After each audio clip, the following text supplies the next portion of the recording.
दोस्तों real Madrid और FC Barcelona champions league quarter final second leg में बहुत बड़ा कमबैक करने वाले हैं। ये दोनों हिस्टोरिक टीम्स जो हैं अगले राउंड में ज़रूर क्वालिफाई करेंगी, ऐसा मुझे लगता है। हालांकि दोनों ही टीमें फर्स्ट लेग में अपने ओपोनेंट से हारी ज़रूर हैं, लेकिन उम्मीदें अब भी बहुत ज़्यादा हैं।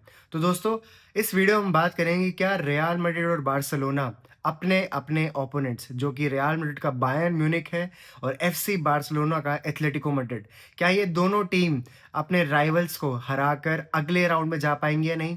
इस वीडियो में हम ये बात करेंगे। तो दोस्तों, जैसा कि आपने देखा कि रियल मैड्रिड बायर्न म्यूनिख से 2-1 अपने होम स्टेडियम सैंटियागो बर्नबाओ पर हार गई। एक बहुत ही शर्मनाक हार थी वो।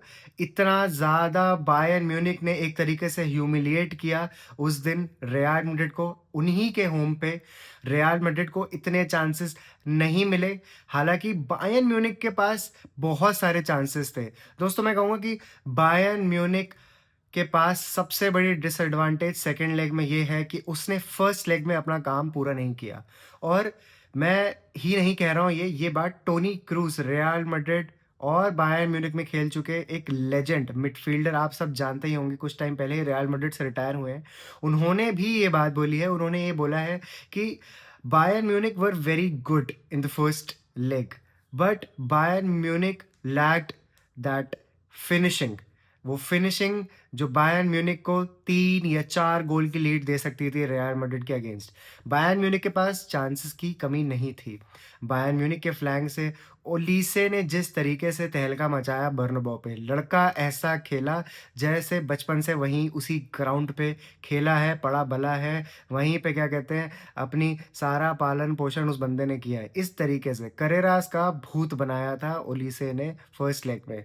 लेकिन चांसेस इतने ज़्यादा होने के बाद भी बायर्न सिर्फ 2 मार पाई। और वही है, मैड्रिड के पास हमेशा एक अपॉर्चुनिटी होती है। एक गोल कहीं न कहीं से मैड्रिड निकाल ही लेता है और ये एक गोल बहुत क्रूशियल हो सकता है अगले लेग में। मैं ये मानता हूँ कि अभी जो मायोर्का वाली जो डिफीट हुई थी बायर्न म्यूनिख से पहले, और अभी जिरोना के साथ जो 1-1 ड्रॉ हुआ है हाल ही में, रियल मैड्रिड बहुत ज़्यादा अपने लोएस्ट पॉइंट पे है। But Real Madrid is made for these nights. उनके पास चैंपियंस हैं। एम्बापे, विनीशियस ऐसे प्लेयर्स हैं जिनका फ़ॉर्म काफ़ी डगमगाया है पिछले कुछ टाइम में, लेकिन मुझे लगता है कि ये दोनों परफ़ॉर्म ज़रूर करेंगे। और इस टाई को चेंज करने का अगर किसी में ओहदा है, किसी में गूदा है, तो वो यही दोनों हैं। अगर ये दोनों ठान लें, तो बायर्न म्यूनिख को तबाह कर सकते हैं अलियांज अरीना में। बट दिक्कत सबसे बड़ी ये है कि ये दोनों ये ठान ही नहीं पा रहे हैं। हमने देखा जिरोना के साथ जो अभी मैच हुआ, 1-1 ड्रॉ हुआ, उसमें ये दोनों लिटरली एक तरीके से गायब ही हुए पड़े थे। विनीशियस को तो मैं क्या ही बोलूँ, देखिए एम्बाप्पे तब भी इधर-उधर से कहीं न कहीं से गोल निकाल लेता है।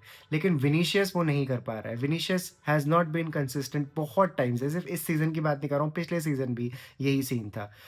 अब कुछ लोग ब्लेम करेंगे कि एम्बाप्पे की इंजरी से पहले विनीशियस बहुत अच्छा खेल रहा था। जब जब एम्बाप्पे की इंजरी हुई तो विनीशियस बहुत अच्छा खेल रहा था। विनीशियस टूक दैट चार्ज, टूक that leadership in the attack.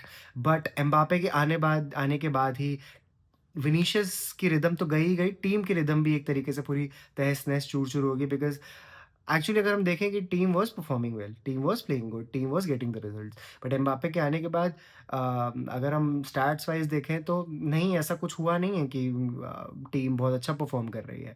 But problem सारी यही आती है कि आप ऐसे बड़े गेम्स में ऐसे बड़े प्लेयर को नहीं बेंच कर सकते, आप नहीं हटा सकते, क्योंकि ये माइन्यूट माइन्यूट जो डिटेल्स होती है ना, अगर आप मिस करेंगे तो फिर आप हार सकते हैं। एम्बाप्पे जैसे प्लेयर्स 1 सेकंड नहीं लगता है गेम बदल सकते हैं। हमने देखा लास्ट लेग में ट्रेंट अलेक्जेंडर-आर्नोल्ड ने जो एक क्रॉस दिया, बहुत बढ़िया कहीं से वो पास निकाला उन्होंने और एम्बाप्पे ने इक्वलाइज़ कर दिया। He was at the right position guys. So मैं यही कहूँगा कि एम्बाप्पे जैसे players are very important, but only if they perform. They have to perform.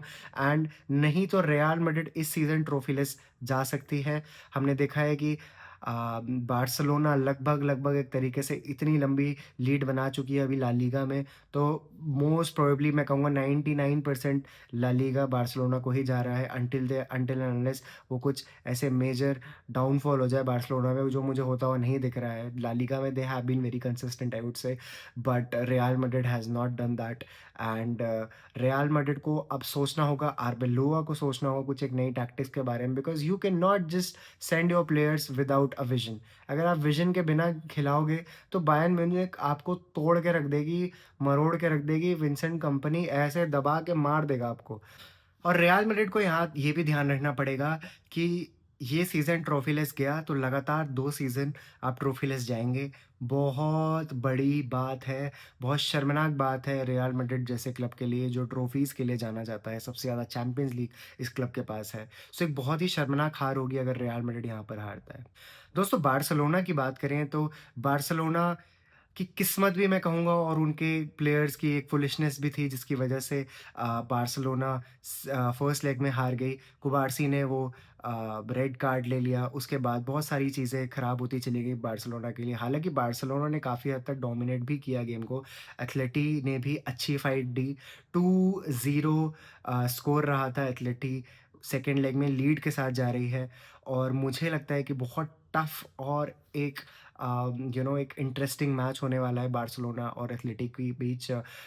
Players जो डिफरेंस बना सकते हैं लमीन यमाल टाइप, उनको स्टेप अप करना पड़ेगा इस गेम के लिए और कुछ ऐसी फुलिश मिस्टेक्स नहीं करनी पड़ेंगी डिफेंस में बार्सिलोना को, तभी जाके कुछ चीज़ें इनके लिए ठीक होगी and then only they will qualify for the next round. Otherwise Atletico का क्या है, वो तो जाने ही जाते हैं डिफेंस के लिए, अपने एक तगड़ा फुटबॉल खेलने के लिए, स्ट्रेंथ वाला फुटबॉल, रफ फुटबॉल खेलने के लिए। And Simeone is the master of that. He knows कि कैसे अपने प्लेयर्स को यूज़ करना है, कैसे उनको फिज़िकली यूज़ करना है। एथलेटिको की टीम जो है वो पिछले कई सालों में फिज़िकली जो गेम होता है उसके लिए काफ़ी ज़्यादा मशहूर है, बिकॉज़ दे नो कि कैसे ओपोनेंट्स को तोड़ना है, टैकल्स मारने हैं, ह्यूमिलिएट करना है, बकवास कर के सामने वाले जो यंगस्टर्स होते हैं टीम में, जो बहुत ज़्यादा ऐसे शो बोट में होते हैं, अपना शो ऑफ करने के उसमें होते हैं, skills wills, so they know how to humble them, they know how to humble these kind of people. Atletico has that experience, Simeone knows कि किस तरीके से बार्सिलोना को हम्बल करना है। तो देखना बहुत इंटरेस्टिंग होगा सिमियोनी किस टाइप की टैक्टिक्स यूज़ करते हैं बार्सिलोना के अगेंस्ट। और हांसी फ्लिक को यहाँ पर ध्यान ये देना होगा कि डिफेंस में अपनी टीम को एक क्लियर इंस्ट्रक्शन देना पड़ेगा कि you can not do any such stupid things like you did in the first leg.